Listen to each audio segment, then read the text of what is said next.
Hello, everybody. Welcome to a special episode of Death Holler, where we will be gathering today to discuss the life and the legacy of the dearly beloved Eddie Munson from Stranger Things Season 4.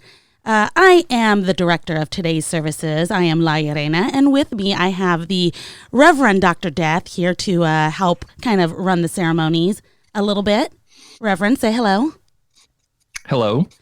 And I've also brought my hubby along because, you know, I just make him do things. You can just call me the smoking chimp. The smoking chimp. He is a smoking chimp. So, hey, everybody. Welcome. Thank you for joining us today for this lovely service today. Hopefully it's a good one. We're going to have, I don't know, what we say is going to be a brief breakdown of Eddie Munson. I don't know that it's going to be so brief. I feel like there's a lot to be said about him. What say you, Reverend?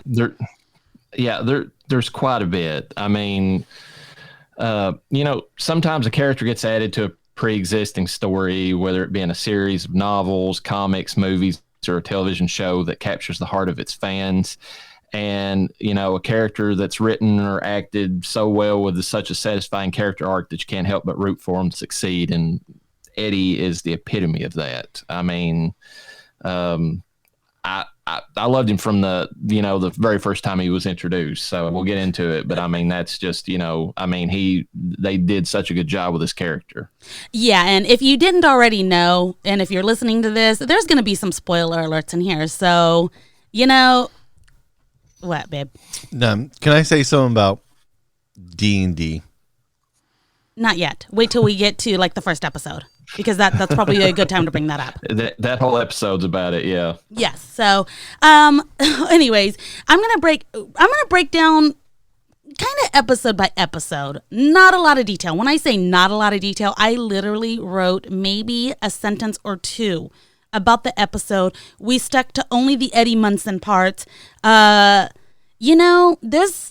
quite a few standout characters in the Netflix series, but really, I don't know, for some reason, Eddie kind of hit a lot of people in a different way. I mean, at this point, he's pretty much blown 11 out of the water for this particular season. It's not that she's a useless character anymore, but the focus is on him. The previous standout character for the series was Steve. Everybody, he was everybody's favorite babysitter. I know some people who are really into Billy for whatever reason. I don't get it, but he had the bad boy thing that some ladies liked, but that he wasn't a universal hit across the board. I knew without even looking up on Google, I knew that he was short. He just has. You would say that the older women liked him. Oh yeah, the older. I think they kind of pointed that out too in the season, how the older women were kind of just going gaga over him, which you have to say, though, the moving and stereo scene was pretty fucking epic. Yeah, and, well, I thought that Mrs. Wheeler was way more epic, but that's just me, I'm just... Husband agrees with you. Okay, real quick. A lot of my information I pretty much got from Stranger Things Wikipedia, so just so everybody knows, I'm referencing here where I got my information from, not to mention watching the actual fucking series myself. So who is Eddie Munson? Well, he was portrayed by Joseph Quinn. I did not look up the things he's been in, but he's been in a few different shows, movies, and I didn't really want to go over that because we just want to stick to the basics here. And he is listed as was a main character in Stranger Things. Wah, wah. Being introduced in the fourth season. Yeah, too soon. He was the leader of the Hellfire Club, the official D&D club of Hawkins High School, and an electric guitar player in his band, Corroded Coffin, which I was unaware of. Were you aware of this Corroded Coffin? I saw it in the notes whenever I was doing the research, but I would not have. I don't think I got that out of the actual show whenever I was watching it. I didn't either. This is the same dude that Rihanna was trying to get hooked up with, right? Rihanna? Yeah, she DM'd that one guy. No, you're completely messing up a different actor and Bad. I'm asking a question. And a different black singer. Yes. In other Netflix Stranger Things news, Doja Cat had been DMing a specific character, the one who plays Will Myers in the thing, and she got mad because apparently he decided to go public with the DMs. I don't know why. I don't know if it was like a bragging rights.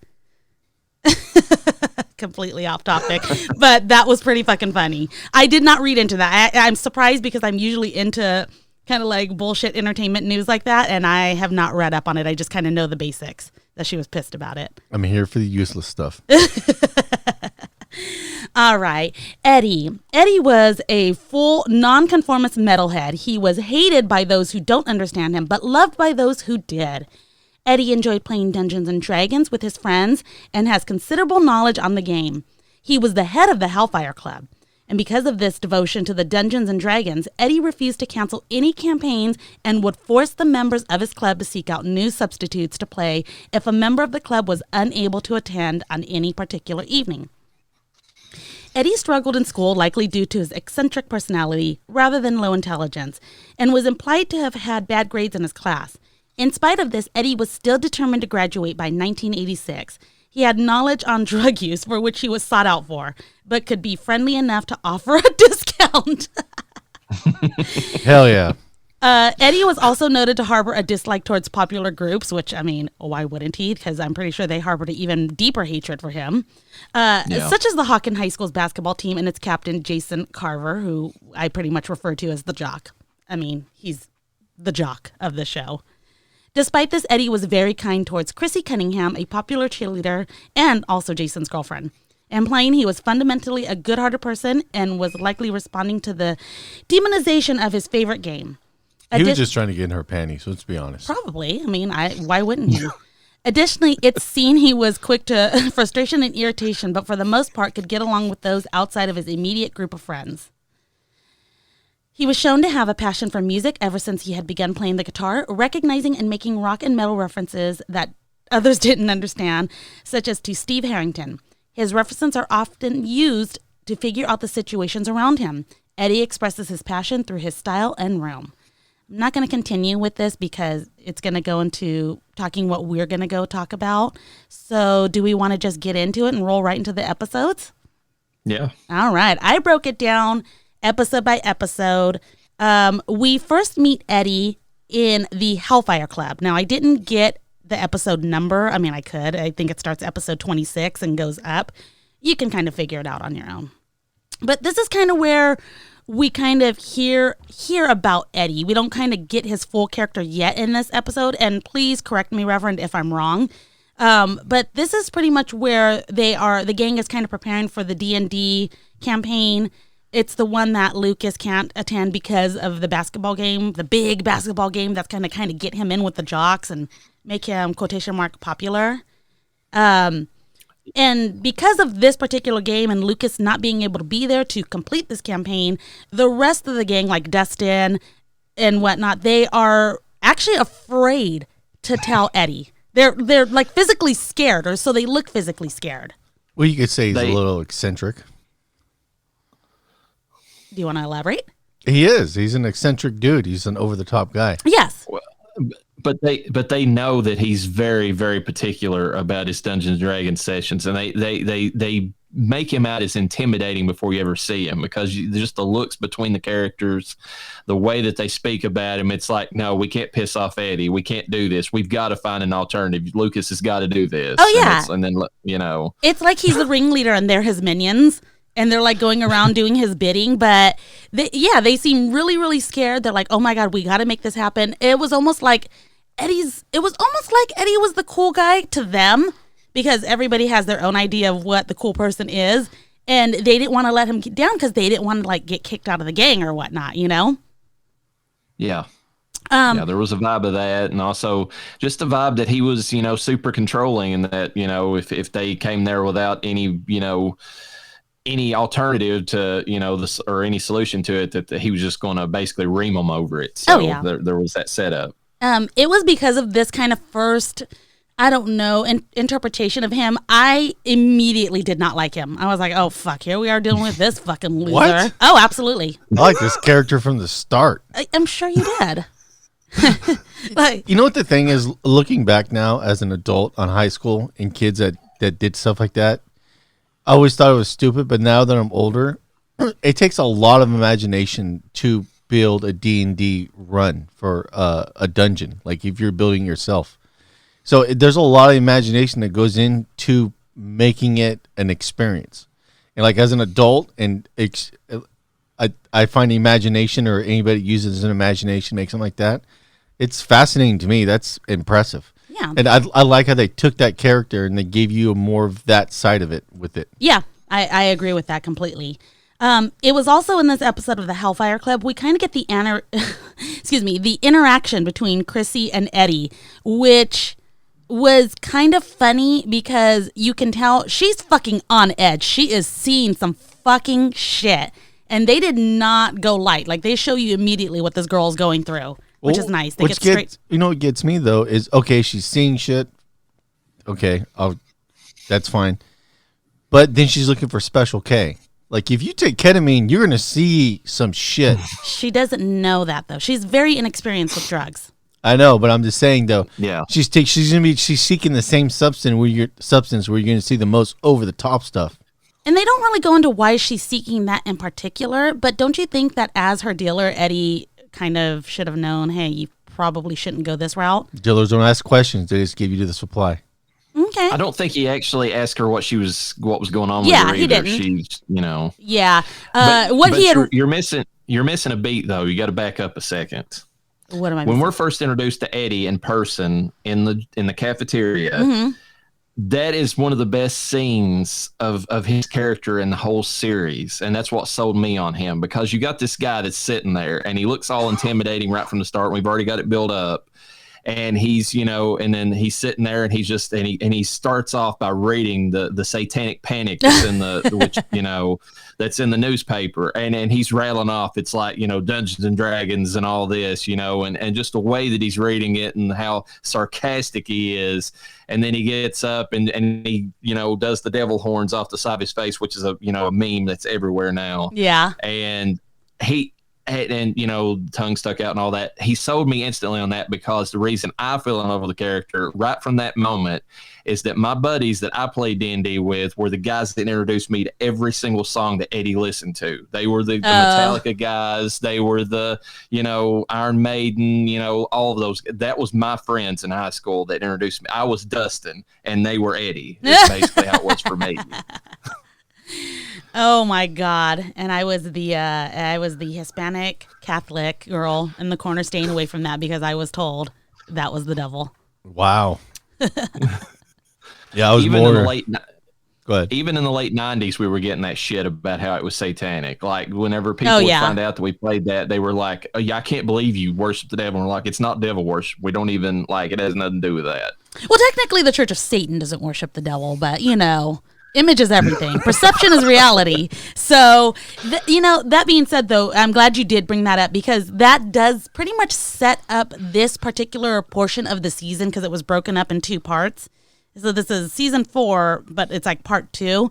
And this really was the Satanic Panic. I mean, and it was the time era, too, that it really... Satanic Panic has happened throughout the centuries. I mean, it happens all the time. We had one during fucking... I feel like we had one during a specific presidency, It just... it presents a version of it, yeah. Yeah, it presents itself differently. What is a satanic person? Well, this is bad, and everybody should hate it. And we're all going to get our torches and pitchforks, and we're going to rally. So, unfortunately, we haven't made it out of that quite yet in this, in the real world.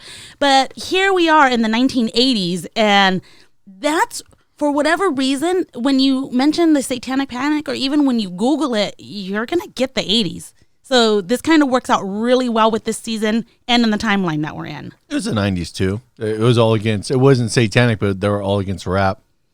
I'm telling you, well, that's why I said Satanic Panic presents itself in different ways. It's we need to hate this. Everybody, this is bad. This is the devil, blah, blah, blah.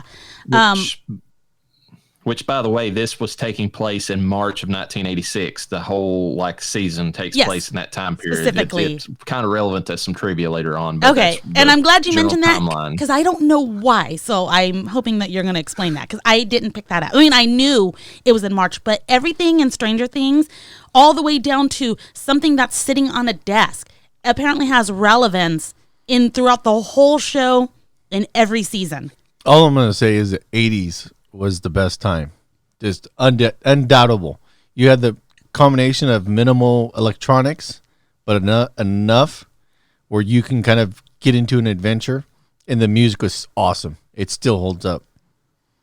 Yes. Not even just the music, the culture, the movies, all of that. Yeah, anytime they make a movie that, like good slasher movies, like now they'll reduce slasher movies and they'll set them in the 80s and they work perfect. It's an amazing time frame to structure a horror movie around because you can do a lot with it.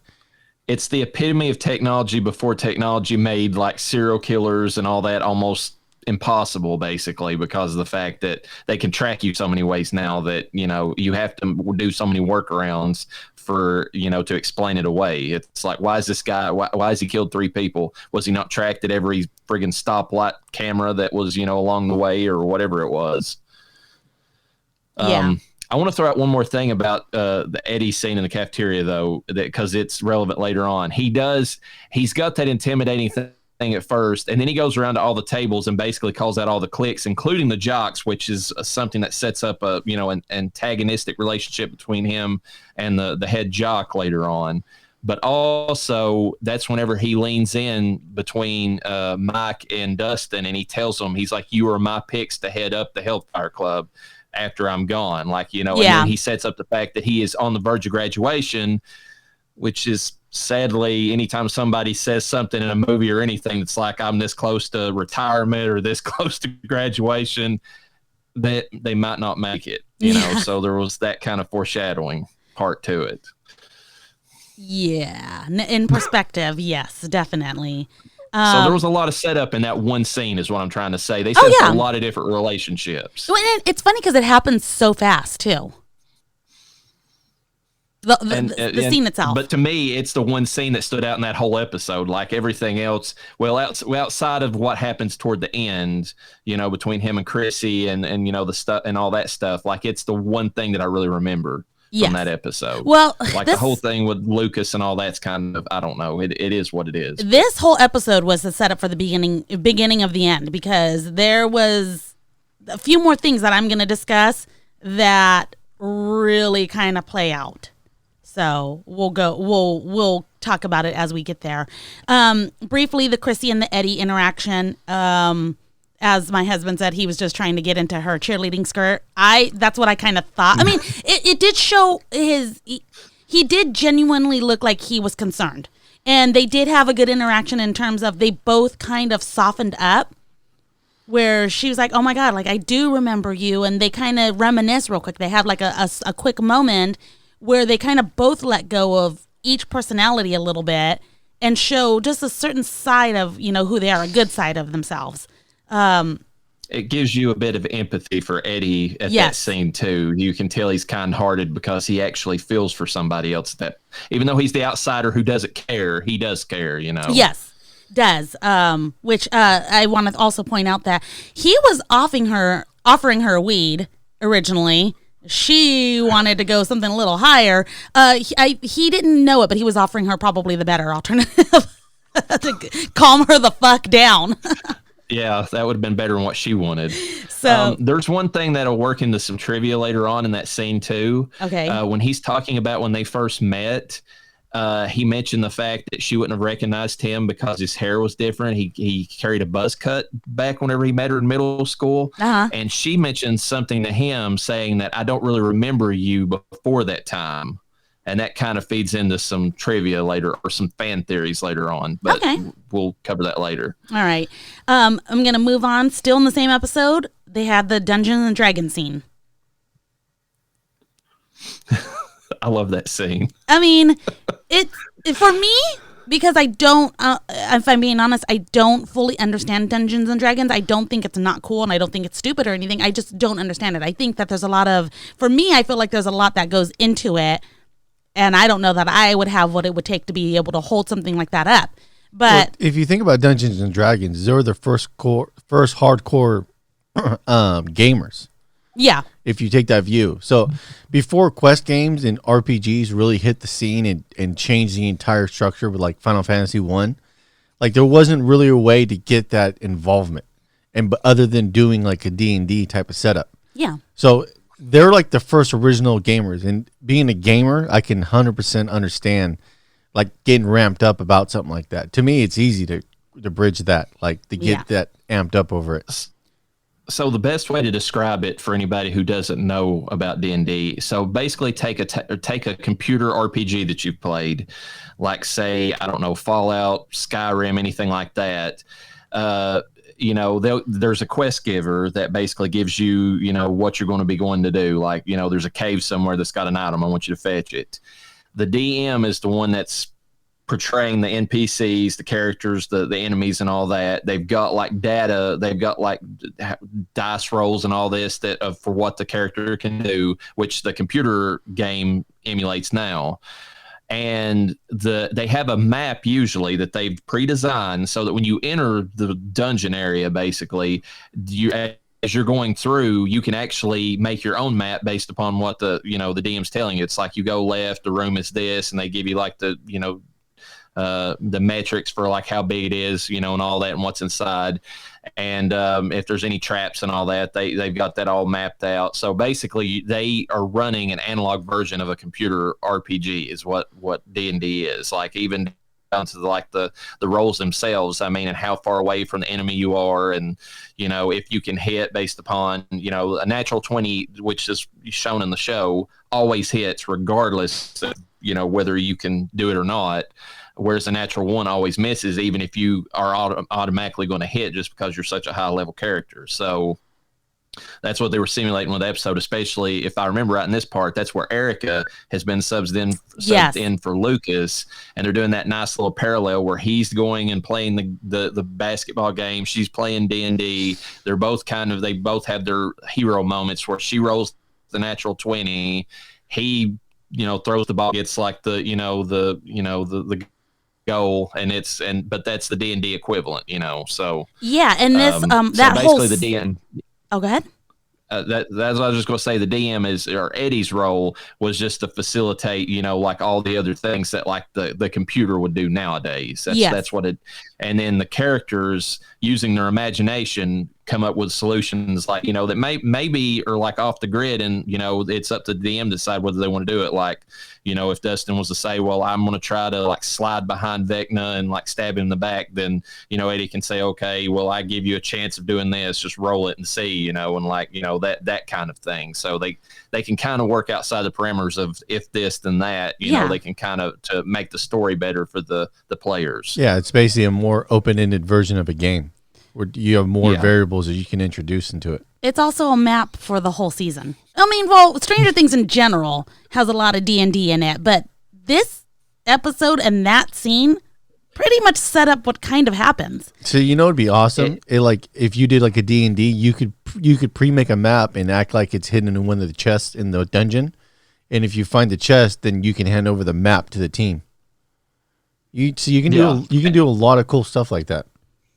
Which there's a lot of cool things like that. She is right 100% that it was the Duffer Brothers hid the entire season narrative within that one scene of D&D. And another thing that works in the trivia later on is whenever Eddie announces Vecna has returned and surprises everybody, the players all look at him and say, I thought Kaz destroyed him already, which is going to work in one of the fan theories later on. We'll talk about that for sure. And then if I'm jumping ahead a little bit, a few episodes, but when you guys are talking about creating a map, Nancy was the map master.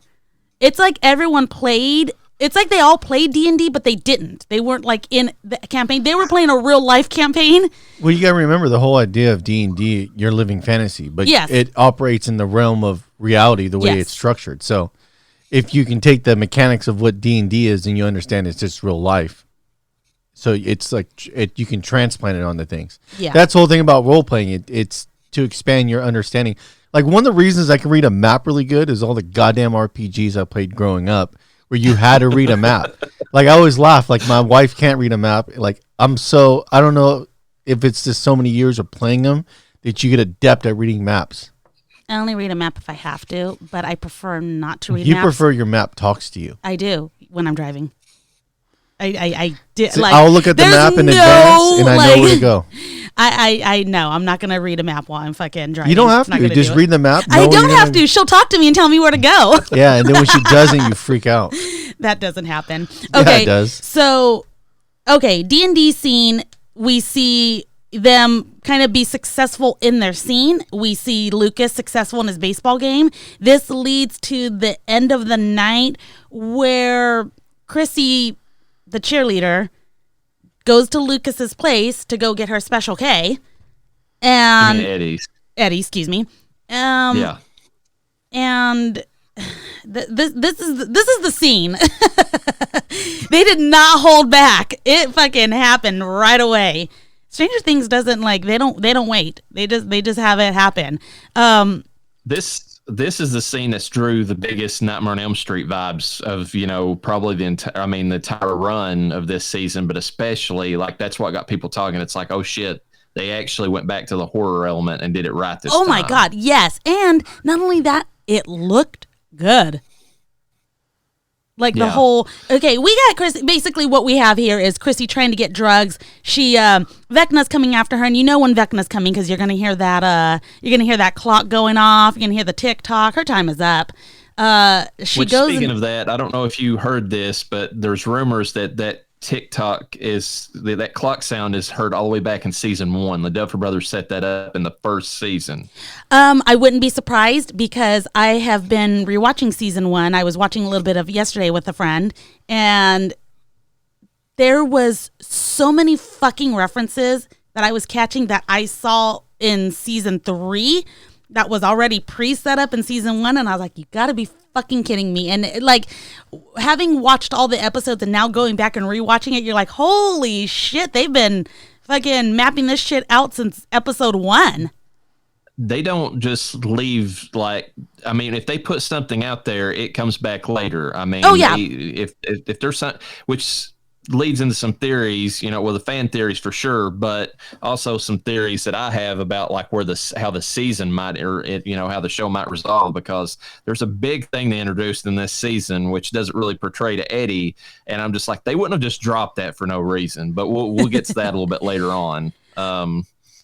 So we're at the point where Chrissy's in her little trance and Vecna's basically coming after her. We got the now infamous and the TikTok famous Chrissy wake up scene. I was wondering if you was gonna bring that up, the Chrissy wake up. Oh my God, I hate that song.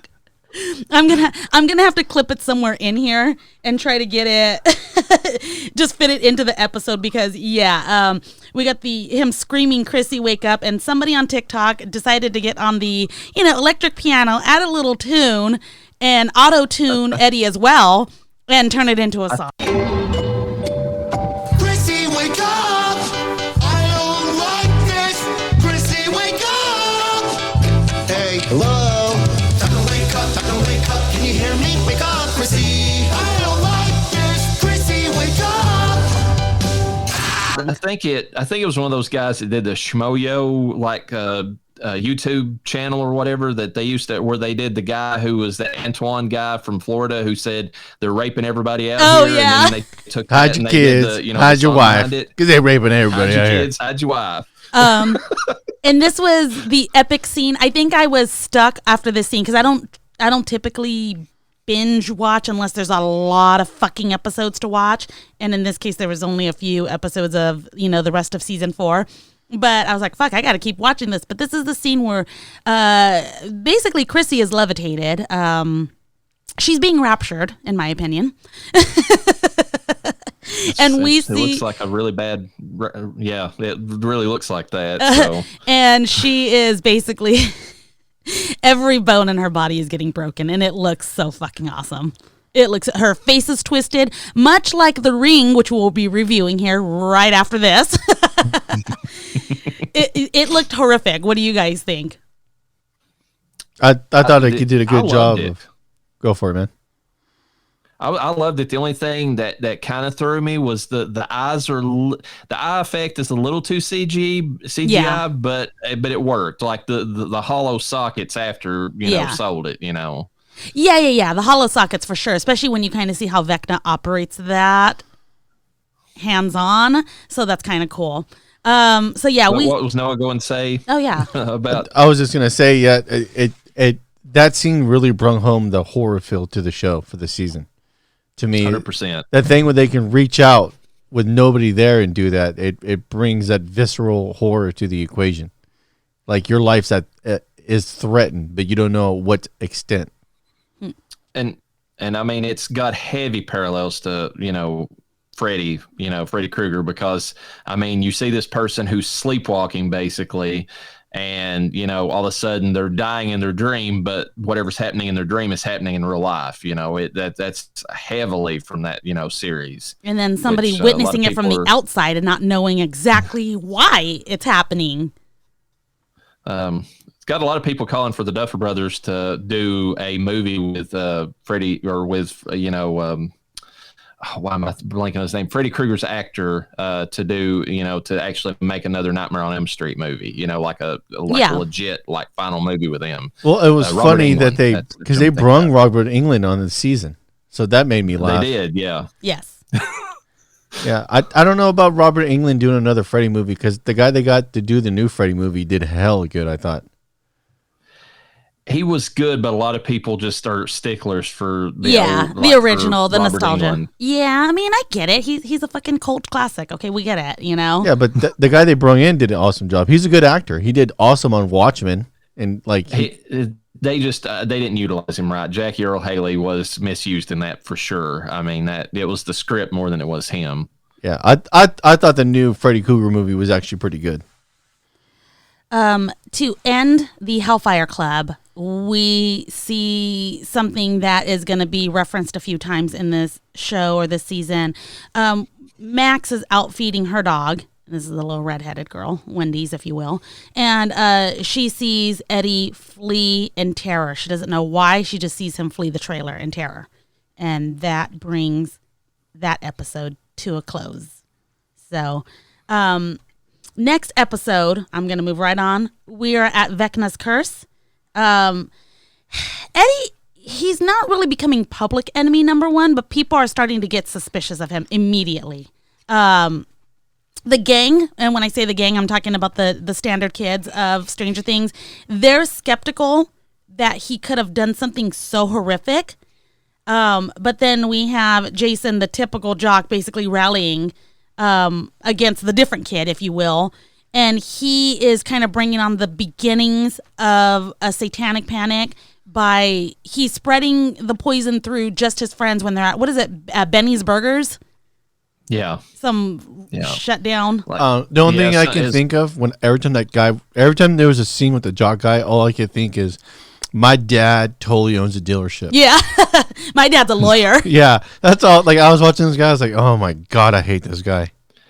And there's two things about that too, in that episode that start out with. It's like there was the characters that were friends with Dustin. Dustin was automatically on the side of he couldn't have done it. Yeah. But then the other ones were like skeptic about it. I think they were skeptic, not the fact that they necessarily believed Eddie did it, but they didn't want to believe that the Upside Down was still a threat. Oh, 100%. Like it had to be anything but that. Yeah.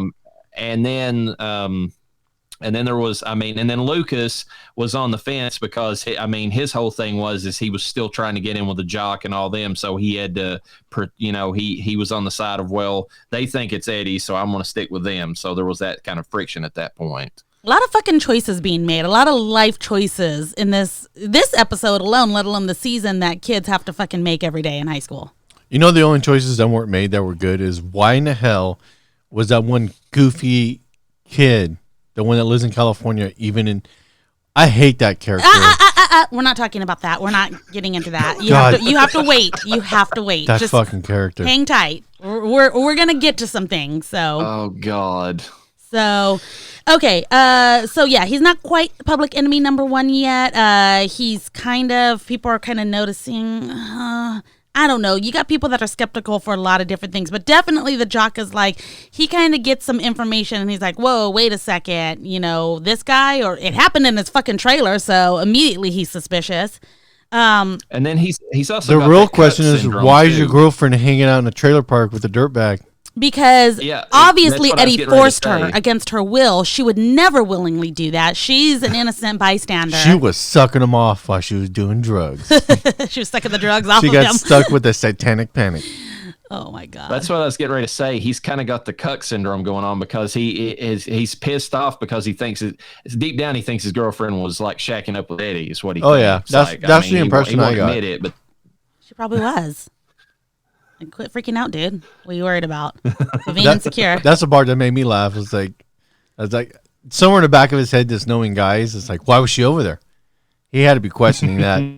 Which kind of reminds me, this was the 1986. I don't know. Were cheerleading skirts that short back then at that point? Because there was they started at the fucking calves and then they slowly made themselves up and now they're pretty much non-existent. But I didn't realize that they were that short yet. Like I thought they were just a little bit above, like mid-thigh. It probably depended upon where you was from. I feel like if you were a little bit farther or deeper south than like Indiana, they probably started getting longer just because, you know, there was a reason Footloose was a movie even back in the 80s with the whole religious, you can't even dance or whatever the fuck that movie was about, you know. Oh my God.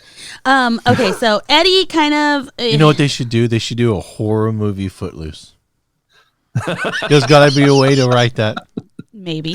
Let's not put that information out. Let's keep that to ourselves. Maybe we could be the ones to do that. We know people in the industry. Anyways, okay, so Eddie makes his way to Rick's cabin, which is a fucking well-known, like, he's like the guy who, I want to say he's the guy who gets the drugs. He's the main. Yeah, everybody knows he's the guy who's the main dealer in town. Yeah. Like that's kind of the And the this is gist where of it. Eddie chooses to hide out and actually does pretty well for a while, for a few episodes, which is funny because if Eddie is well known for kind of dealing drugs, then they're gonna maybe be suspicious that he snuck away to this cabin, but maybe not. Whatever. I digress. He makes his way to Rick's cabin, and the gang finds him there because they're able to put two and two together. And he's reluctant to tell them his story because he thinks that they're not going to believe him. And obviously they're clearly like, well, dude, fucking try us. Like, we've seen some shit. But the way he tells this story is so fucking realistic. This is where I start kind of turning to, oh my God, this guy is not the fucking dweeb that I have made him out to be. He's not the loser, wannabe, popular guy. Just because he's playing D&D, that's the impression you had about him? I did not say it had anything to do with D&D. It was that typical rocker look that some kids have that don't even do anything useful like play D&D. So, anyways, these are my opinions. I feel like it did add an extra layer to him at that point because it goes beyond just the empathy he had for Chrissy. It's like you actually see a little bit more, like you see the character arc begins there because of the cowardly part of him that is brought forward in that scene. And it's like, it's something he knows is a problem with his own self, but like, you know, but it's something he can't overcome. It's just like, I had to run. What else was I going to do, you know? Well, and it kind of brings forth the typical character like this in most stories is going to embrace that, oh, the fucking darkness is coming, hail Lucifer, and blah, blah, blah. And he is not doing that. He is legitimately scared. He's not this typical, he's a person that likes these things that he thinks are cool, but he's not the devil himself. He's not embracing the dark side, anything like that.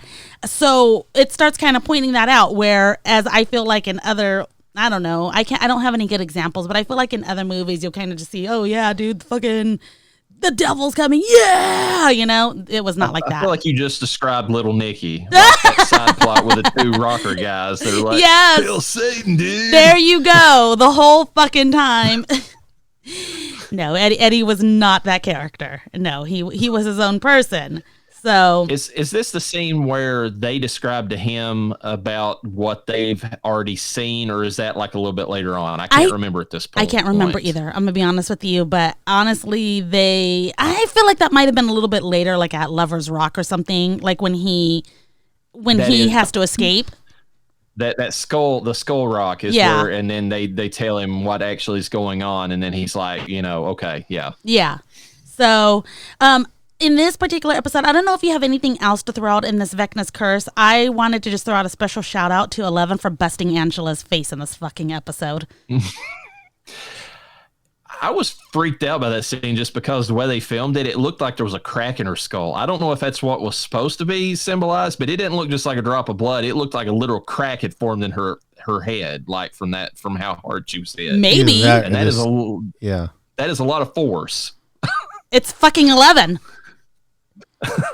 Okay, I know she's not supposed to have her powers, but look at. And of course, it was a total Carrie scene, the psychic has been pissed off by the popular kids who'd set her up during like this big event in front of everybody. It's clearly the Carrie influence. They're all gonna laugh at you. They're all gonna laugh at you. Women, we're small and we're weak and we don't have the power that guys have. But if just the right thing throws us off, we will fucking go psycho.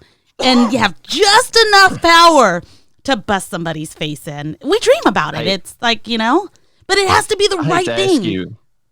I hate to ask you this, but did you enjoy that scene just because it reminded you of a chancla being thrown at somebody's face? Is that what it was? No, a chancla is a lot more gentle than that. I mean, it gets the point across, but a skate now, I'd have to start practicing, but I don't know that I could get my skate throwing skills that accurate, A chancla. What the hell?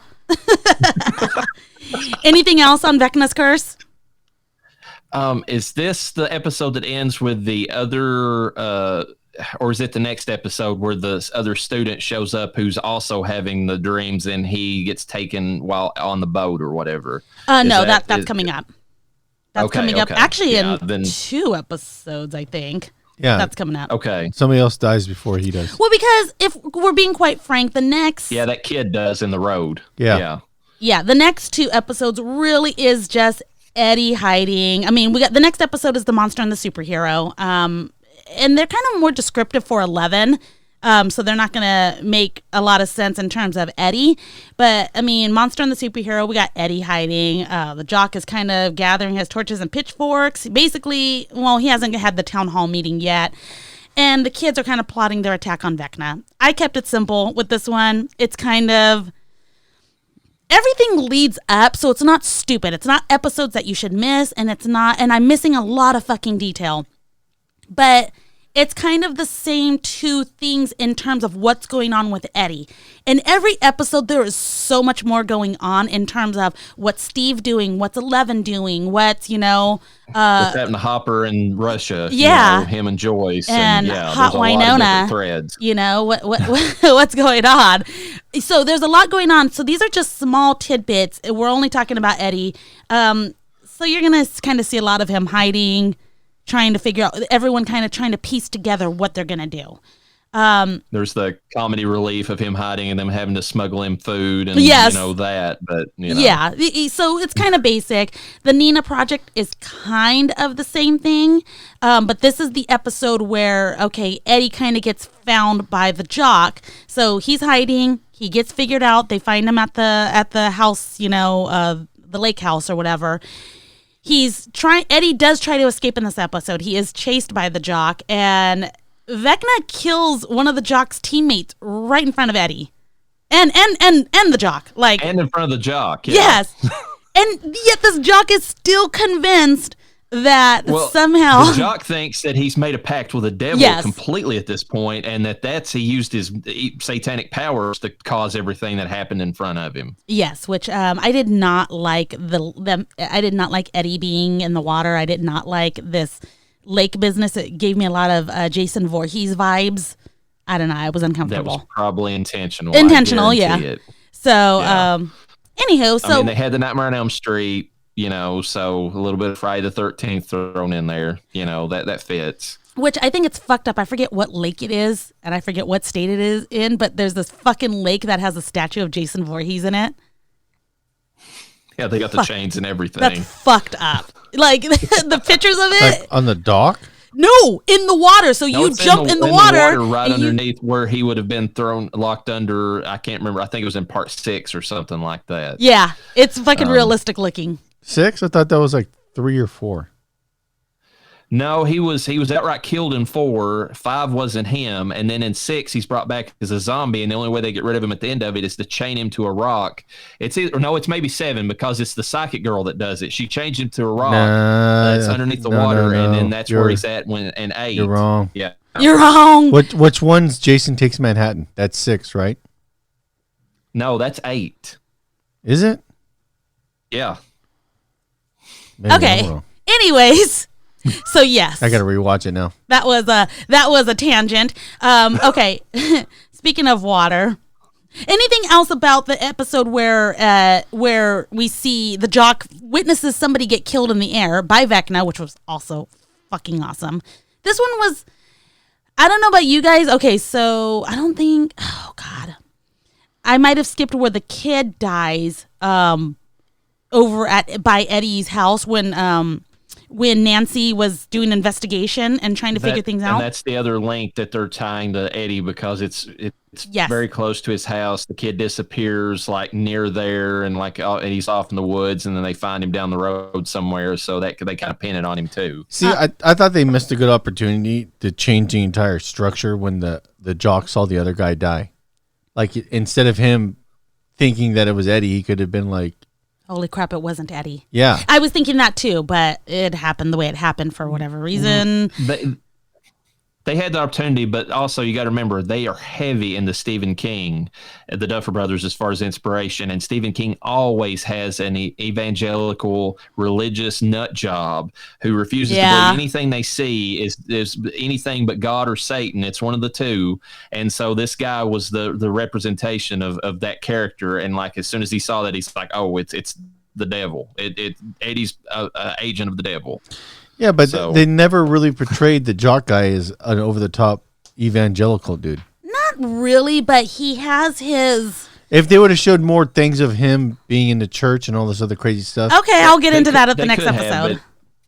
Yeah, because... They could have, but he's also kind of a stand-in for like the regular, hometown hero who's like into every, everything good, apple pie, church, that sort of thing. Like he didn't stray from any of that stuff. So, yeah, but then how did his girlfriend hide smoking weed?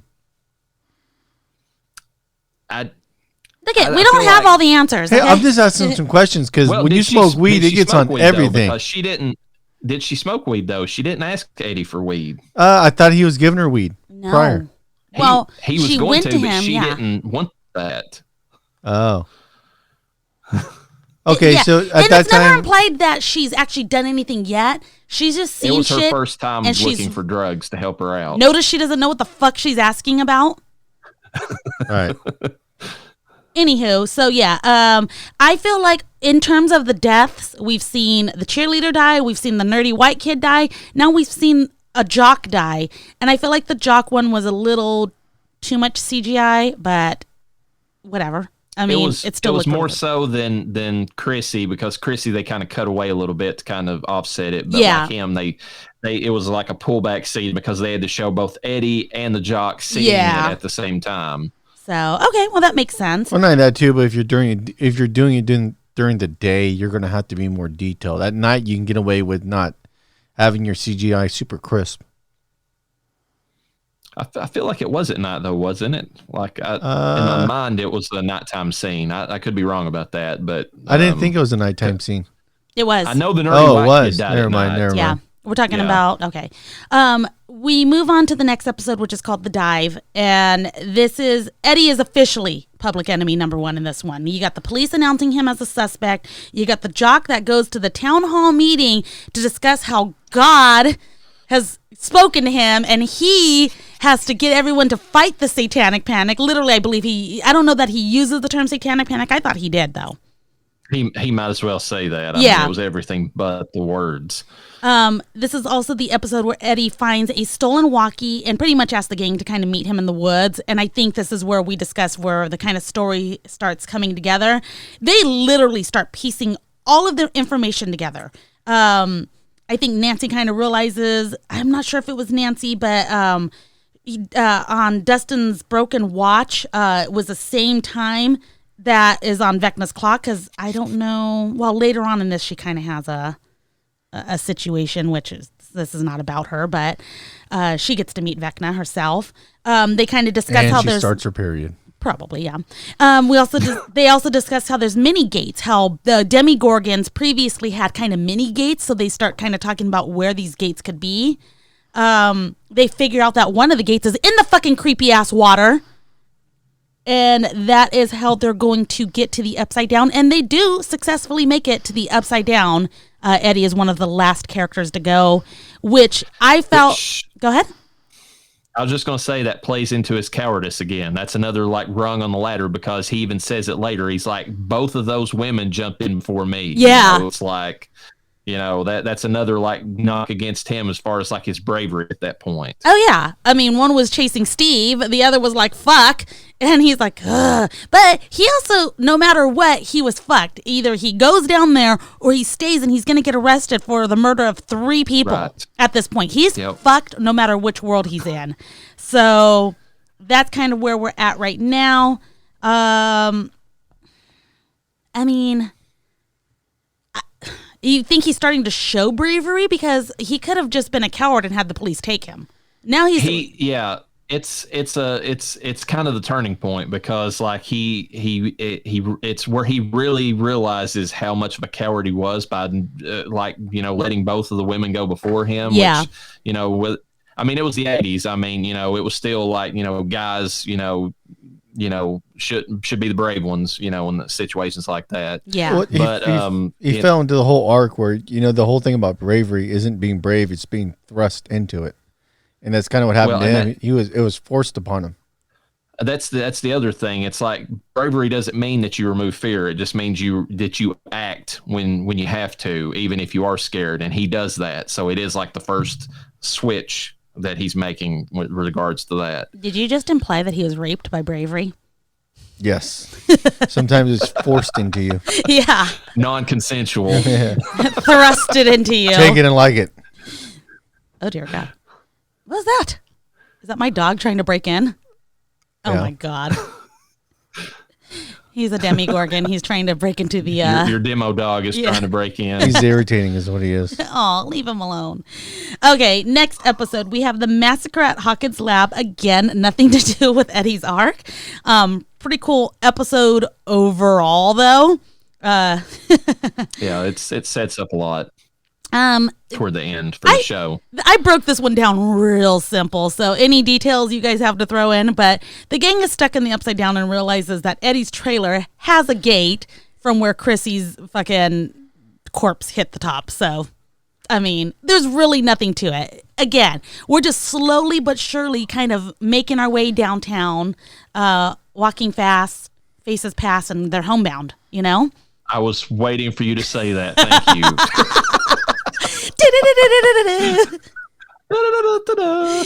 Oh, so yeah. Again, they're just fucking piecing shit together. Anything to add? Is this the episode though where it's like Eddie and Steve share a moment together? Because if it's not, and it's the next episode, we can discuss it then. But that is a pivotal moment also for Eddie, I think. I'm so glad you said that, because in the next episode, Papa, the only thing I mentioned was that this is kind of where Eddie and Dustin are having a major bonding moment together. Seemed a little gay. It did come off a little gay. I'm not gonna lie. They had They had the look in the eye. Let's back up, because it is this episode. What I'm talking about is that there's the interaction between Steve and Eddie. Yes. And Eddie has that great line to Steve, and he tells him, he's like, Harrington, he said, I thought you were always this rich douche who got all the women, like could do nothing wrong. He's like, there's no way in the hell that you could be a nice guy, and you proved me wrong. He's like, you go against everything that, Munson Law has ever shown me in life. So It's like Steve is showing him that you can be, like it's like almost his like role model for what he becomes at this point. And then Steve gets a little bashful over that too. He also tells Steve the whole thing about the first one that came in after you was Nancy. He's like, she cares about you, dude. Like there's throwing that in there too. There, he sets that whole triangle back up again, basically. Yeah, and she didn't really hesitate, so. Yeah. Yeah. So, yeah, anyways, and here we have really this scene, for Eddie and the gang, it's them preparing for battle. They basically go, they get their weapons, they get their arsenal, they steal a fucking trailer. You gotta love that scene where he tells them, and he's got like a way to, or a potential idea for a vehicle that they can get, and it's literally one of his neighbors, like, mobile home. Yeah. Hot wires it and fucking. I loved how when they fucking rip the fuck out of there, there's still people just chilling on the front porch of their, well, not really porch, it's their makeshift porch. Got a fucking blanket above their head shielding them from the sun, and they're just chilling there, and their fucking whole house is being stolen. I loved it. I thought it was a nice little comic relief. And it shows a little bit more about Eddie. I mean, he knows how to hotwire vehicles, so that, for good or bad, that shows a little bit more about him. He's talented. Now, I didn't put anything down for the piggyback, which is the final episode in season 4, because I kind of figured we would come up with our own, I don't know, we would kind of just discuss this. This is the end. It literally is. I mean, not the end of the show or anything, but this is where we come to the end of Eddie. Yeah, this is the most epic scene in anything that Stranger Things has ever done. Like, especially for metalheads, it looks like a scene straight off of a Ronnie James Dio cover. Like, record cover. It does look like Dio. You've got the red lightning in the background. You've got like the demon bats coming after them. I mean, it's exactly what it was made to look like. Okay, but now that you've said what you've said, could this episode have been just as epic with him playing Rainbow in the Dark? No. Okay, I asked. That was an honest question. All right. It's thematically, it had to be Master of Puppets because it was, a direct play into what Vecna was. Oh, yeah. Like he was controlling everything. But was he? I don't think he was. Not in this scene. Not in this episode. I mean, I would say that Eddie ultimately became the puppet master, particularly. Kind of. What I wish they would have did? They would have explained more of what happened when one went to the Underverse. Like, how do you get the ability to control everything? Are you talking about Vecna? How did Vecna get? Well, that's one. I mean, basically. Yeah. I mean, I think that might be something they're going to show in the last season because, like, there's something else in the Upside Down besides Vecna, and it gave him the powers for a reason. Yeah. So, yeah, it'd be kind of weird if they kind of skipped over that, but do the Duffer Brothers skip over anything? I mean, they bring it back eventually. They bring it back. Which, speaking of that, we've skipped over this, but something that I figure is going to figure in, or that I think is going to figure into the last season. Why does Nancy notice that time in the Upside Down has stopped? And it's right whenever Will Byers disappeared. That has to figure in somehow. Yes. That has to figure in. Well, and then she made too big of a point about it. Yeah, and not only that, but I mean, Will Byers starts having his fucking tingling again.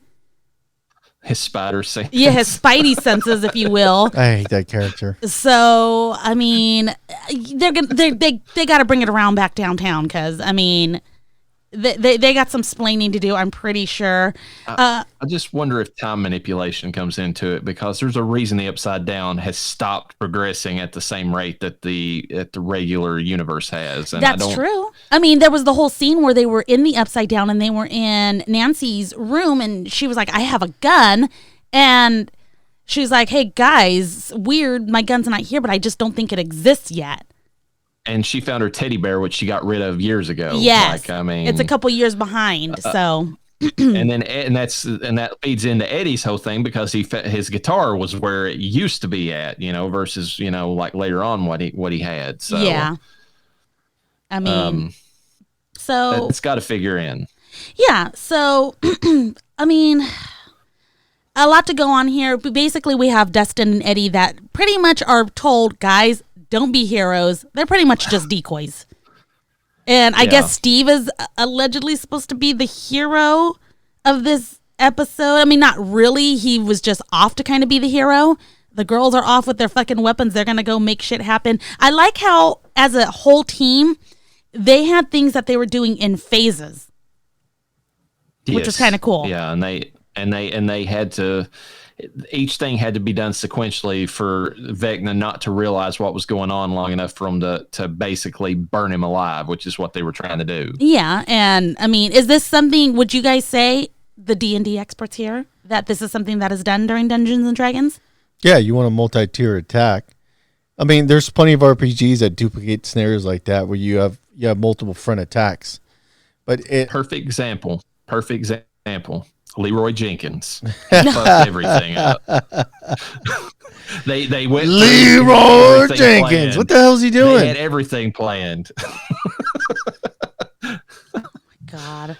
Anyways, you guys are dumb. Okay, so we have them put out their plan of attack. We have basically what Eddie is doing here is they barricade his trailer in the underworld. They have their shields. They are basically trying to get the bats to kind of come after them so that everyone else can do what they need to do to get into the Freddy Krueger house where Vecna is in the attic. Yes. Doing whatever business he's doing, and they're jerking off probably. I don't know. They did a really good job because I felt like that the amount of fortification they did to that trailer was pretty good. Yeah. Like, I mean, they obviously figured out there was flaws, but I mean, they did a pretty good job of the initial barricade. Yes. I just don't know why he stood behind and didn't follow the dude up the rope.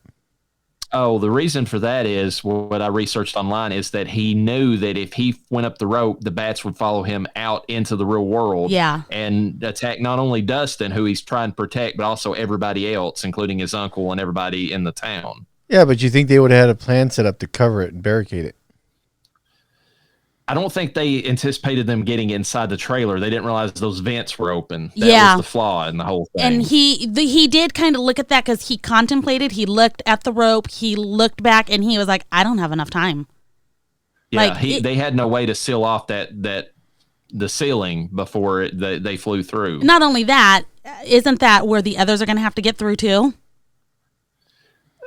Well, yeah, it's the most direct place that they could have. But now all of a sudden you're muddying the water of what it is, because on that theory, couldn't he have just sent all the demogorgons and everything through those openings to destroy the town? He wasn't worried about that. He was going to turn the town into the Upside Down. That was his whole plan, and he succeeded at that. Yeah, regardless but then, of what they did. Then why not attack the kids with a ton of onslaught little devils or whatever? I don't know. Because guess we'll find out. He was playing with them. I feel like he was playing with them because he felt he had the upper hand. He was arrogant about what he was doing. He was even fucking arrogant about 11 too. Because he told her, he said, "You failed. I did what I was supposed to do. There's nothing you can do to change it now." Like, well, technically he's right. Well, he was. I'm just saying that he was so full of himself that he didn't anticipate they would at least get what success they did. He still got a nice little fucking fire hot poker up his butthole. He still needs to. I mean, yeah, but he did what he needed to do. He opened up the gate. Yes, and he is technically now fucking wherever they live. Hawkins is now the Upside Down, kind of. It makes me wonder, because I know we're gonna start talking about, going into season 5 and everything. There's so many theories already, but it makes me kind of wonder that, do they have time? They said specifically he's hurt real bad and he's mad. Okay, great. Do they have time to make something happen? Because seeing that big old spider dude in Hawkins, like we saw so many times just in the first season alone, was pretty fucking epic. But it was like, oh shit, y'all done fucked up. I got a feeling it's going to, if he's that open to an attack, I got a feeling that, just understanding how evil guys work, there's no way he would do the remote thing again anymore. Like, oh yeah, no way. It's going to be direct. Yeah, he doesn't have to. He's kind of. I think he's on Hawkins. I think he's actually in the right side up, if you will. There is something revealed about the new season that kind of colors my opinion about how they're going to go about it. Okay. The Duffer Brothers revealed that their plans for the last season is almost like the end of Return of the Kings, if you watch The Lord of the Rings, you know that movie there's a good portion of it that is, the actual resolution of the story, but there's a huge chunk at the end, which is just like the epilogue to the whole thing. So I'm thinking that only maybe half of the episodes, if that, are going to be actually them battling Vecna, and the rest of it's going to be the fallout from it. It's like multiple endings is how they're going to set up the last season. I mean, at this point, the Duffer Brothers can do anything. I think they have so far been able to prove that whatever they start, they fucking finish, which is awesome because it's very rare that you get that. This is going to be the last season, but aren't they already talking about having kind of like other ventures or something? They're talking about a spinoff of Stranger Things, and they are in talks to do the Talisman miniseries for Stephen King, which will be fantastic. And it was hinted at in this episode because that's what Lucas is reading to Max. Shit. Okay. So we're at the end. This is it. We've pretty much discussed how epic Eddie is, but we didn't discuss, which I don't feel like we don't even have to say it, but we're going to, his epic guitar solo. Which, by the way, the nice little bit, I dedicate this to Chrissy. Cemented the character right there. You know exactly where he's coming from, like what he's feeling at that point before he starts in on it. Yes, and basically this particular scene, about a 3-minute, 45-second scene of him playing Puppet Master, basically to get all of the Vecna bats, if you will, the demon bats, to distract them. Again, like we said, that's what he's doing at this point. Epic scene. The actor himself actually learned the song, correct? Correct. He learned the song. The only thing he could not do was the guitar solo, which was played by, do you know who it was played by? He mentioned that they brought in another actor or another person, but I've heard that the actual guitar music was recorded by one of Metallica's, the bass player's son, I believe. It was. But I don't know that he was the player in the actual show. I think that was somebody else who did the actual finger movements for for Eddie and those, like the faster chord changes. It was actually Robert Trujillo's son, and Robert Trujillo was the bass player. Yeah. So yeah, he allegedly was the one who pulled it off. So, I mean, epic. No matter how you get to it. Shocked to hear that Metallica. Well, maybe not shocked, but Metallica, I mean, we've known in the past they've had issues with people using their material. Obviously, 100% supported this, and they even have a TikTok video where they are duetting with Eddie, which is also epic. They praised Joseph Quinn, the actor, for his ability to learn the song. And here's something that's a bit of trivia about this. He is so accurate in playing the chord movements for on the guitar for that people figured out what song he was playing without the song being played in like the trailer that they released before the second part came out. Like they just showed a few seconds of him playing. People's like, that's Master of Puppets. The chords are exactly right for it. Goddamn. That's how accurate he was. I would never fucking be able to figure that shit out. Holy shit. Anyway, the internet. Yeah, that's true. Now here's a little bit of trivia for you that I mentioned earlier about the March thing. Master of Puppets was released 2 weeks before Eddie would have played his epic scene. I thought it was 1 month. 2 weeks. He had 2 weeks to learn how to play that song before he actually played it on top of the trailer, which some people could, say, well, that's shitty that they didn't. But I feel like that the Duffer Brothers backed it off just enough to show how good Eddie was as a guitar player. Yeah. That he could, like by ear, he could figure out how to play that song. Oh, yeah. It was released March 3rd of 1986. Holy shit. Interesting. And he wouldn't have had the internet. He wouldn't have had tabs to be able to learn it. He would have had to learn that entirely by listening to the song over and over again and figuring out the chords. So 2 weeks. Oh, my God. Okay. Let's roll into some more Eddie trivia. So, of course, making fun of Metallica, I'm surprised that they did praise it, but I mean, it is getting them, the same kind of recognition from younger folks that Running Up the Hill got for Kate Bush. there's the meme out there that's hilarious, where it's a picture of Eddie on top of the trailer playing, and then and it's an epic visuals, and then it's like flashed over top of it like it's something from CNN. It's like world news. Lars Ulrich sues Hawkins high student, saying he didn't pay Metallica song rights. If he wanted to save the world with our song, we should get paid for it. 100%. I could totally see them doing some shit like that. I'm sorry, Lars Ulrich deserves every bit of hate that he gets. Like, he totally went about that. I understand Napster fucked a lot of people over in the music industry when it came out and people were pirating stuff, but he did not have to treat his fans like they were fucking criminals like he did. Like, I mean, it was legit fans that he was like shitting on whenever he did what he did. But, that leaving that aside, there are some fan theories I can get into about that, but I want to bring up one thing first, and I want to discuss this. So there's an article that I saw, I believe it's cheatsheet.com or something, mentioned this, and I just wanted to know your guys' opinions on these. So there's a lot of fans that are upset over Eddie's death, and here's the 3 points that they contest, and you can tell me what you feel about these. They claim that his death didn't actually serve to prevent Vecna's ultimate destruction of Hawkins and opening the rift between the Upside Down and our reality, so therefore his death was pointless. They said that people in town continue to believe wrongly that he was a serial killer and cult leader, so that diminishes what he did.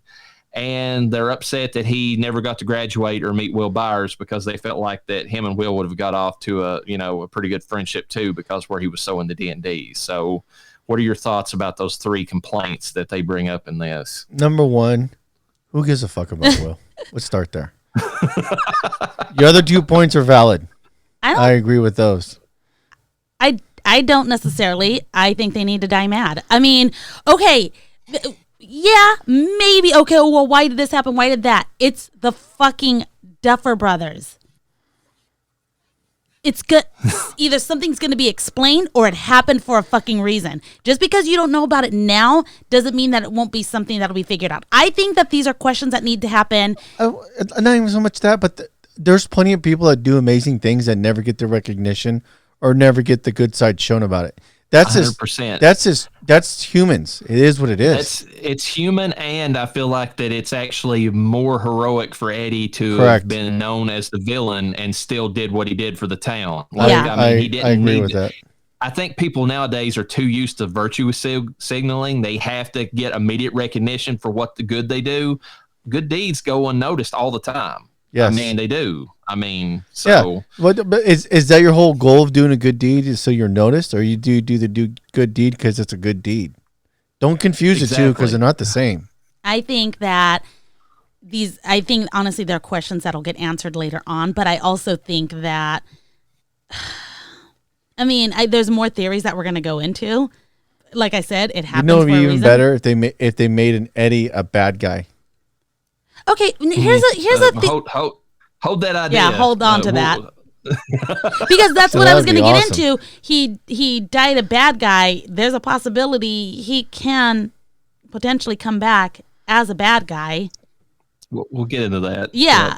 So I'm trying to think if there was something else I was trying to get at too with that. Why do you think, this is what I wanted to get to, why do you think people are taking it so personal about Eddie? Just like my husband said, like, people die all the time with no recognition. Because he's a great character and people hated to see him die. I mean, honestly, now we got to bring it up now. If there was any character that deserved to die this season, it was fucking Argyle. Who is going to argue it? That son of a bitch had no purpose and has yet to prove why he got any screen time. My God, Argyle. My husband brought that up. Oh my God. Why? What was the use of him other than getting them to a pizza parlor so they can make a fucking... Which is so fucking stupid. The one thing that they hinted at, and I hope to God this isn't the case, the Duffer Brothers hinted that that Argyle is psychic. And the reason I say that is because when he's stoned out of his fucking mind and none of them can find where Elle's at, he keeps talking about Nina hiding behind a tree. And they're like, what the fuck are you talking about, dude? He's like, if I was a woman named Nina, where would I hide? And it just so happens that Nina was the name of the the deprivation unit that Elle was training in. So there's a hint there that on his highest, trips that he takes on, when he's smoking the, marijuana, that he is somehow, psychic. And I hope to God that's not the case. Why? I think that'd be a good tie-in.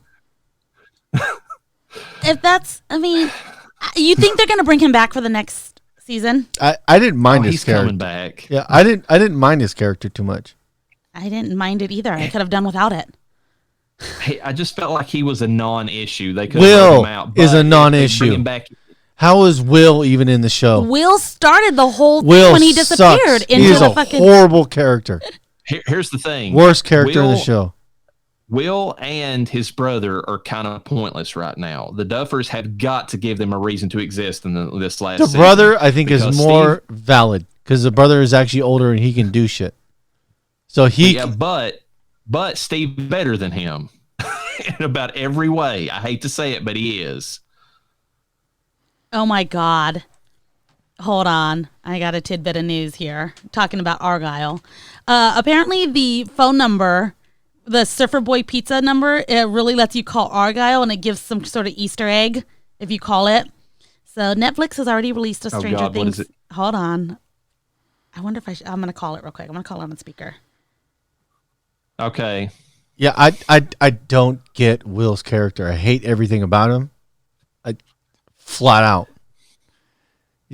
He's a weak character. He doesn't add anything. He drags down the story.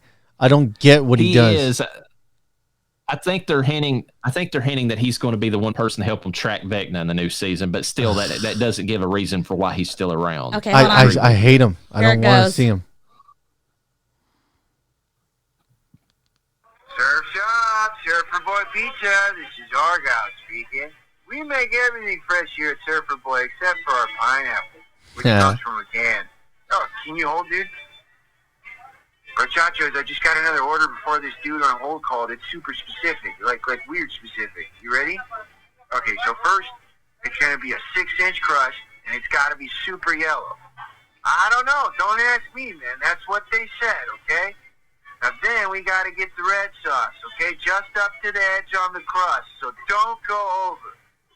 And next, they want, and this was really important, 4 chunks of white mozzarella, 3 habaneros, nice and bright orange, 2 green pepper slices, gotta let that habanero sing, man, and then just one, piece of blue cheese on top. Now, I know it's strange. Blue cheese is damn near mold, but hey, have you tried it? Try before you deny, bro. Okay, that's all I got. Did you get the order? Yeah? Cool. Okay, sorry, bro, Chacha. Thanks for waiting. Okay, what does this mean? Let me see. The number itself is visible on the side of the van. You'll get a recording of Argo, who gives his opening line. Here's the order. After the order, Argo briefly returns to the phone to thank you for holding, then hangs up and ends the call. It is not clear if this leads to some Stranger Things Easter egg or not, but at least it's a nice surprise for the fans as they wait for season 5 to begin. I feel like that's a setup for, like, it's revealing something about the characters in general. I mean, I don't know. I'm sure they link to the characters somehow because it's talking about like the one with the mold and the, and all that could be Vecna, that could be 11, Yeah. And then the yellow, very specific on the yellow. Yeah. Yeah.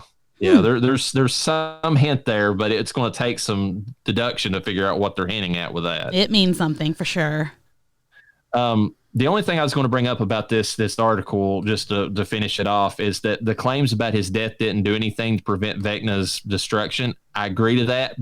But how was that Eddie to know? He was just being heroic. He was just trying to save his friend and save Hawkins from the demon bats. He didn't know that Vecna was still going to get the upper hand on him. So it doesn't invalidate his sacrifice at all. It just means that he was doing the best that he could in the moment, which is, what a hero would do. Too, but it's just that you don't know unless you try.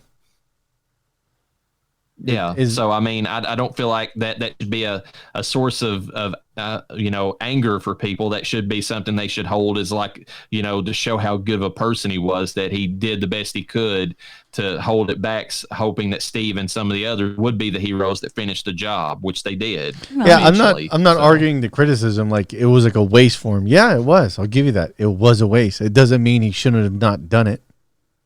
Is the position I take. I was like, yeah, I can see that it's a waste, but you don't know unless you would have done it. Eddie might not have graduated, but he did get his validation that was probably more important to him at this point of, I didn't run this time, did I? Yeah, that scene, I didn't run, did I? That was the key factor for him. He was not the coward at the end. Yeah. Do we want to get into the fan theories about why he may not have died at all? Let's fucking go. Back?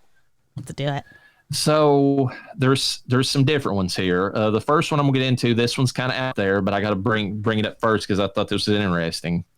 So a Reddit user came up with a theory that actually Eddie is not just a regular person, but he was actually one of the kids that was at the massacre that 11 played witness to, and he was actually number 10, the one that Papa held in his arms after the massacre occurred, and Papa was knocked out.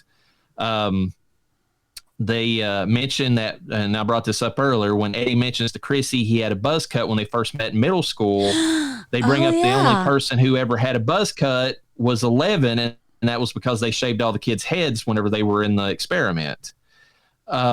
They also mentioned that 10 wasn't shown mangled like the rest of Dr. Brenner's children, and his face was obscured whenever he was holding the child. So that doesn't mean that his eyes were popped and his bones were broke like, Vecna or, one did to everybody else. They also pointed the fact that Eddie seems unfazed when he learns that Elle has powers, and they had the discussion at the Skull Rock. The theory is that he simply doesn't remember the massacre of the experiments like Elle, but he also doesn't like he does kind of have like vague memories of seeing that sort of thing. That could have just been like he was accepting of that sort of stuff. You can kind of poo-poo that one away, but like I mean it. What was his powers? His powers was remote viewing.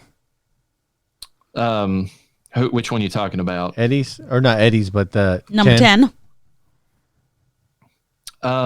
Yeah, I think 10 did kind of have like powers like that. I can't really remember like what he exactly, but I do. Yeah, he was the one that was like seeing stuff far off, and Brenner was trying to push that to see if he was the one that he was originally trying to get to find, or to like for the experiments for the government to see if he could see like far away distances and stuff. So, and then Elle ended up being more powerful than 10, so he kind of went and was in theory the last one left, so he kind of went with her to find Vecna after everything was done. Let's see. They also pointed the fact that Chrissy, in the scene where she's talking to Eddie and he mentions the thing about the buzz cut, she mentions to him out of nowhere that he pretty much showed up out of nowhere. So at the time, he was around, 10 would have been around 12 years old, and he would have been in middle school. And her saying that means that he could have just popped up kind of like 11 nowhere. Kind of like 11 did, and like he could have been, because he was older than 11 at that time period, and like maybe his uncle is not really his blood uncle, but like somebody who adopted him and saw the potential in him, kind of like Hopper did with 11. Wow, that would make sense. Talking about the guy that works construction and lives in a trailer park. Hopper, what are we talking about? Hopper was a drunk that was on the edge of fucking just nothing, just destructing his own life, and when he came across 11. Yeah, but he didn't. Okay, hold on. Let's back that up a little bit, because there's a lot of lead up to her living with him. Okay, we don't know the story of Eddie's uncle.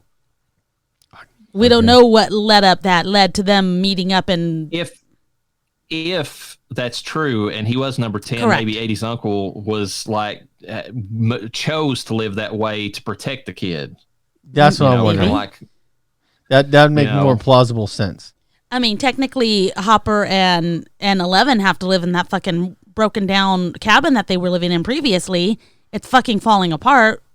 They're both presumed dead, or 11. Maybe 11's not presumed dead, but she kind of needs to be hidden away right now. Now, there are a few things that some people pointed out that contradict the theory, but I don't know that they necessarily contradict it the whole way around. Now, some people pointed out that if he was already 12 years old, it would be hard for him if he was always in the experiment or most of his life, that he would be able to integrate into society as well as, because Eleven's had a real problem integrating, and she was younger than him.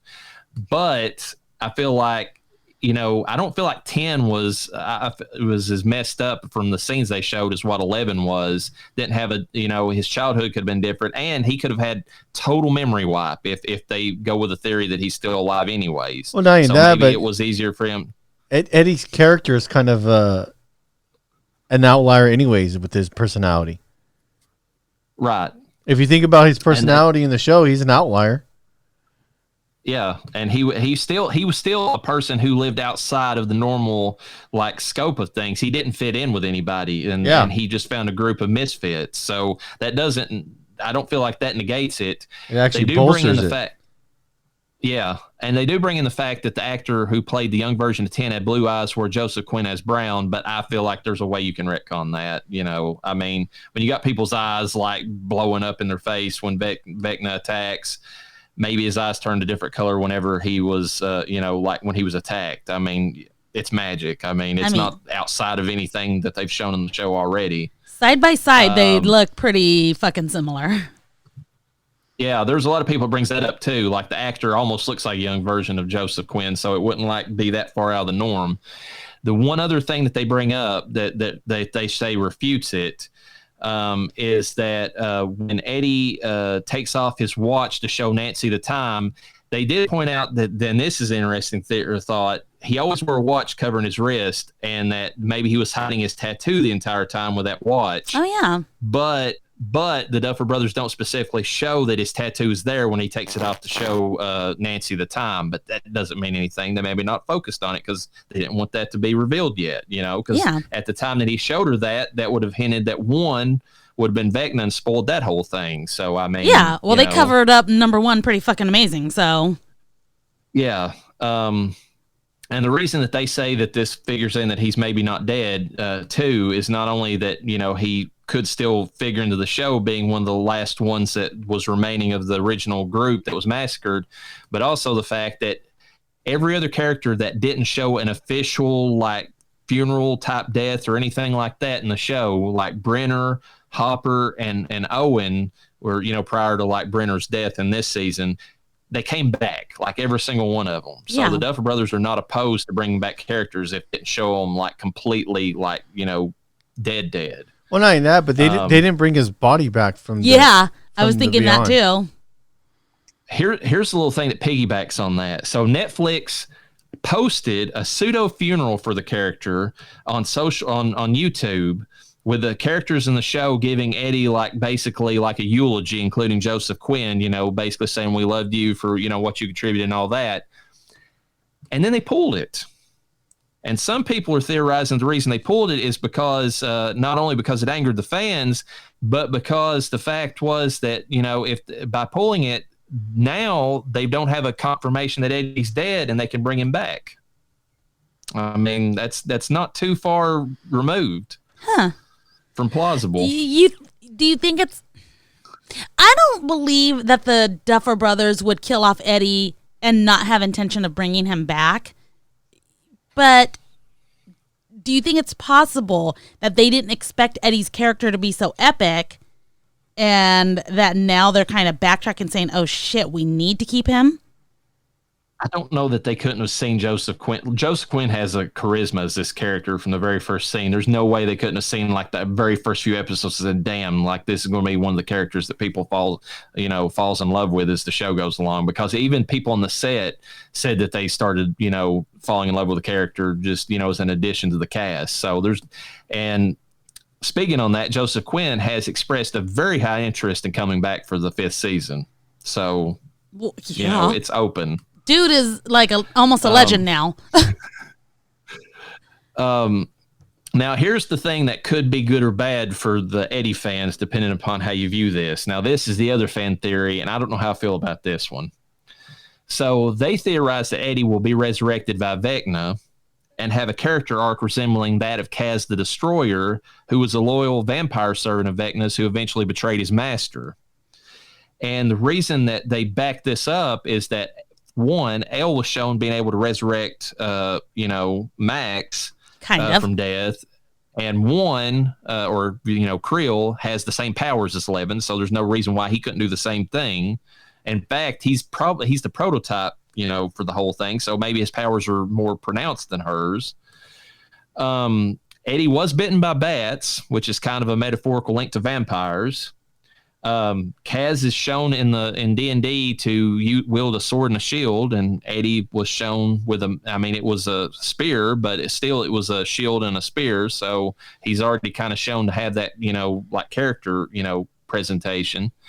And like we mentioned earlier, Kaz was mentioned in the very first episode of the show whenever the rest of the Hellfire Club mentioned that Kaz had previously destroyed Vecna. So they could bring Eddie back, but he could be the villain in this new season, which is something that we've already talked about. So how would you feel about that, Noah, if they brought him back and he was like the villain who eventually helped them kill Vecna for good?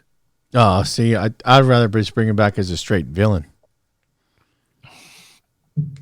And he might kill Vecna, but he might kill Vecna too. He might kill some of the other characters before that happens. Yeah, go after the people in the town that are going after him.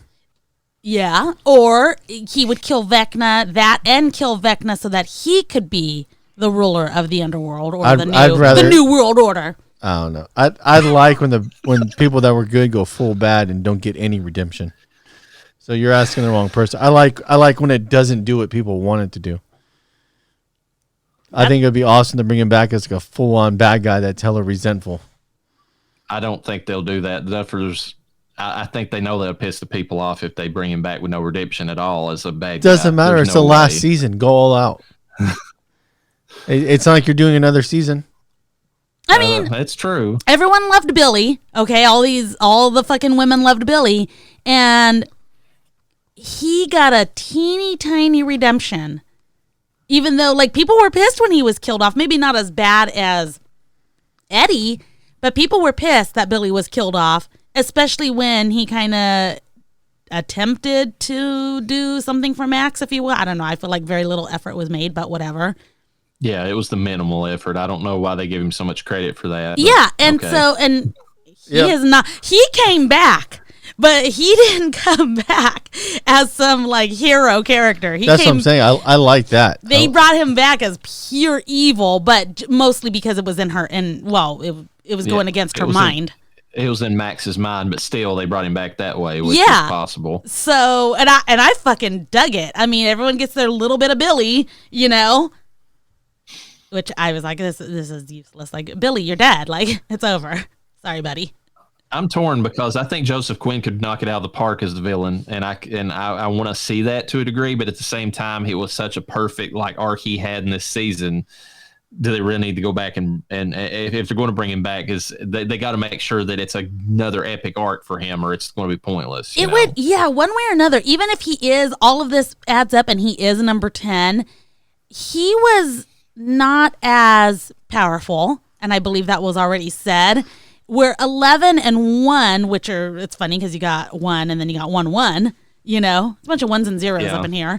They were the ones that were focused on, and it was a battle between their powers, but they don't know how powerful 10 was or wasn't. Well, but the thing too is if one's busy fighting 11, who can really take down 10? That's what I'm saying. It'd be awesome to make him a bad guy. Oh, no, I agree. Yeah, that's where I'm kind of getting at. Well, there's one potential person, but I hope to God they don't go this route, but I don't know what they're going to do with it anyways. The one strand that the Duffer Brothers have left out of this entire show is that whole episode where 11 goes to another town completely, Detroit or wherever it was, and she meets that other person that was the only other person she knew of to escape the massacre, and that girl's still out there. So I don't know how she's going to figure in. Oh, my God. And what number was she? 14. I can't remember now, honestly. Actually, we'll have to go back and research that. All right, was there anything else? Let's see. No, I mean that was the main thing I was bringing up as far as the different theories about him. But yeah, that was pretty much it as far as that goes. All right. Well, I'm going to wrap this up then because I think we have gotten so far our little fill of Eddie. I think it goes without saying that we all want definitely more of him in one way or the other, whether he comes back as a hero, whether he comes back as a villain, even as a fucking vision, as such as Billy, a la Billy, if you will. I think I don't know that Netflix and the Duffer Brothers knew that it was going to be as epic. I think they wanted it to be great.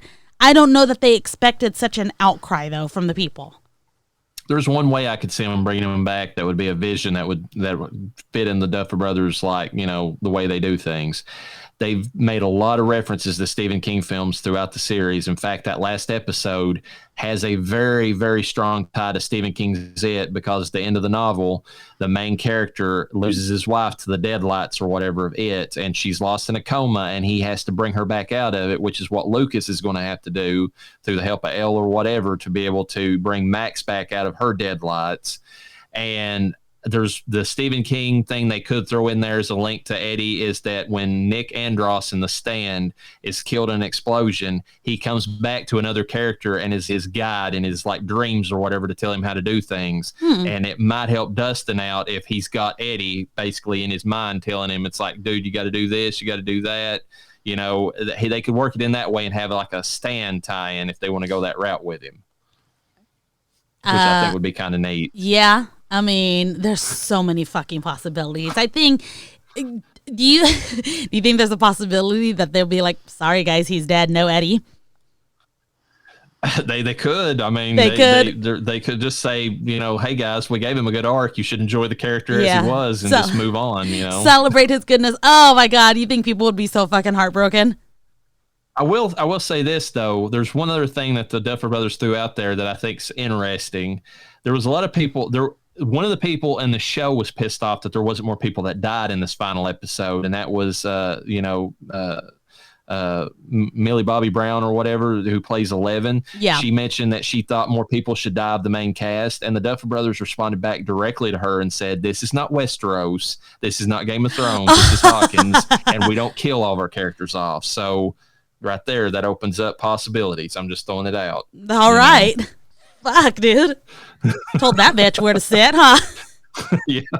Jesus.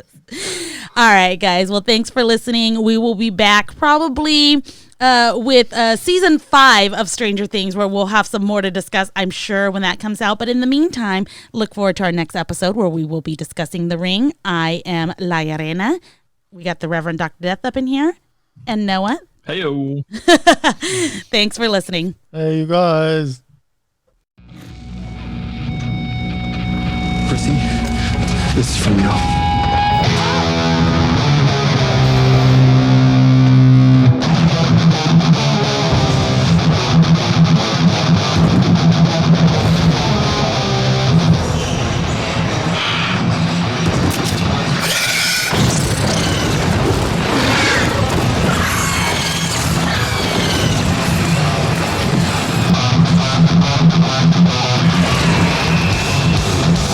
It's working.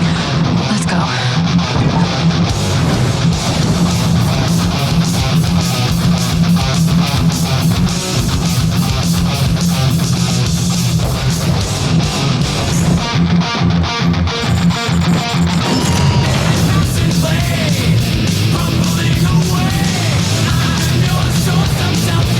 Where are you going next? See it? Yeah. I see her.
Holy shit.